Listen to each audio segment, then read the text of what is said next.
Hello friends, अस्सलाम वालेकुम। Welcome to Expose Factory. दोस्तों, अबुल बशर हजरत आदम अलैहिस्सलाम ने जमीन पर उतरने के बाद खुद खाना काबा की तमीर फरमाई। हर दौर में ये मकाम इंतहाई मुकद्दस रहा है।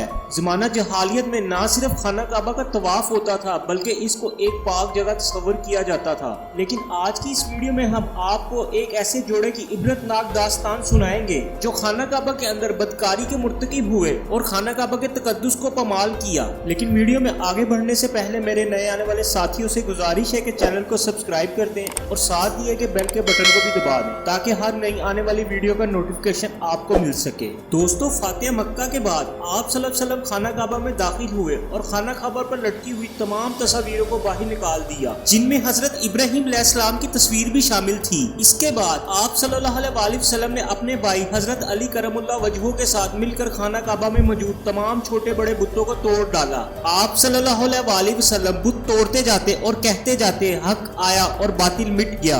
बेशक बातिल ने मिट ही जाना था। यहाँ तक के खाना काबा को शिरक की तमाम निशानियों से पाक कर दिया गया। इसके बाद आप सल्लल्लाहु अलैहि वसल्लम ने सफा और मरवा पर मौजूद दो बुत जिनके नाम इसहाफ और नाइला थे वो भी तोड़ डाले। एक अजीब बात यह है कि दोनों बुत इंसानों के हाथों तराशे नहीं गए थे बल्कि ये दोनों एक औरत और एक मर्द थे जो कि एक इंतहाई गलीज गुनाह का शिकार होकर रहती दुनिया तक निशाने इबरत बन गए थे। ज़माना जहालियत में इसहाफ कबीला बनु जरम का एक मर्द था जिसका पूरा नाम इसहाफ बिन जल्ला था और नाइला एक औरत थी जिसका पूरा नाम नाइला बिनते जियाद था। इसका भी ताल्लुक बनु जरम के साथ था। कबीला बनु जरम वो कबीला था जो सबसे पहले मक्का में आकर आबाद हुआ था। ये कबीला बैतुल्लाह के इतराब में ही रहा करता था, लेकिन बाद में ये कबीला यमन में जाकर बस गया। इसके बाद इसहाफ और नाइला यमन में ही रहा करते थे और इनके दरमियान नजायज ताल्लुकात थे।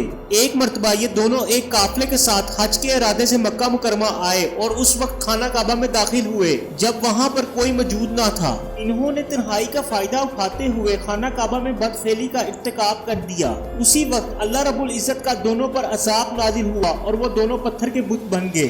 जब लोग खाना काबा के अंदर गए तो उन्होंने दोनों को पत्थर का बना हुआ पाया तो लोगों ने इन दोनों को उठाया और खाना काबा से बाहर लाकर रख दिया ताकि लोग इनको देखने के बाद इनके इंजाम से इबरत हासिल करें। और फिर लोगों ने इसहाफ के बुत को उठाया और सफा के मुकाम पर रख दिया और नाइला के बुत को उठाकर मरवा के मुकाम पर रख दिया। और इनकी सजा ये तजवीज की गई कि जो भी शख्स सफा और मरवा पर जाए तो इसहाफ और नाइला के बुतों को एक एक जूता मारकर आए। कुछ अरसा तक ये अमल जारी रहा, लेकिन इसके बाद लोगों ने इनको थप्पड़ मारना शुरू कर दिए और फिर आस्ता आस्ता लोग सिर्फ इनको हाथ लगाया करते थे, यानी कि लोगों ने इनसे इबरत हासिल करना कम और इनको पूजना ज्यादा शुरू कर दिया था।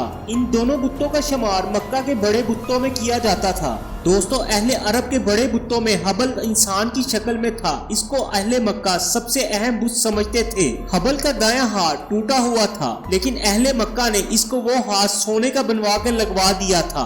हबल के अलावा अरब के कदीम बुतों में मनात, लात, उज़ा नामी बुत थे।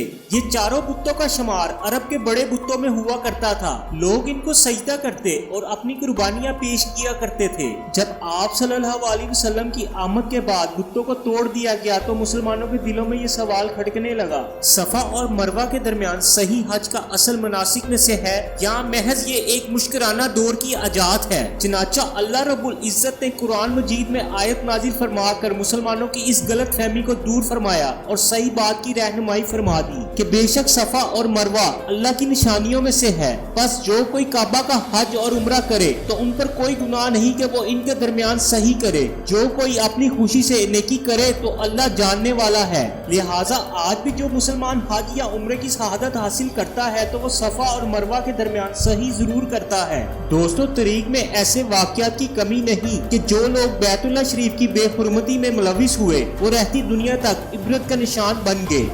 दोस्तों, आज की वीडियो यहीं तक थी। उम्मीद करता हूँ आपको आज की वीडियो पसंद आई होगी। वीडियो को लाइक और शेयर करना मत भूलिएगा और अपनी राय का इजहार नीचे दिए गए कमेंट्स बॉक्स में जरूर कीजिएगा। मिलेंगे फिर एक नए टॉपिक के साथ, तब तक के लिए अल्लाह हाफिज।